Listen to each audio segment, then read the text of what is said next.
abukeki kakuhle.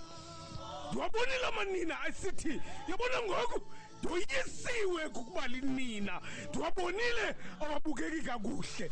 Phakathi kwezinto ongazenziyo ungayenzi into yokwahlukana nento uThixo akunike yona. Le nto ibalinina awunakuhlukana nayo ngoba i-permanent le nto. uThixo ukunike le nto ngabom konaphakade. Kuthiwa phatha umxakatho wakho, thwala abantwana bakho, uxele imazenja, ubasuse kule ndawo inethayo, ubase kwenye indawo yakunetha nayo, ubasuse kuloo ndawo, ubase kwenye indawo, ngoba ukuba linina i-permanent le nto mphulaphuli awunakohlukana nayo.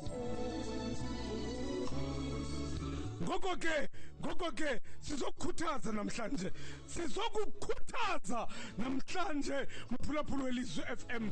Qonda le nto abanye bayakhala besithi oh mna single mother. Ewethu uyi-single parent, sisuka kuzo nathi, sizelwe zizo nathi, sikhuthazwe zizo nathi, sifundiswe zizo nathi, sondliwe zizo nathi. Siyile nto siyiyo nje zezo single parent, ayinguwe wedwa.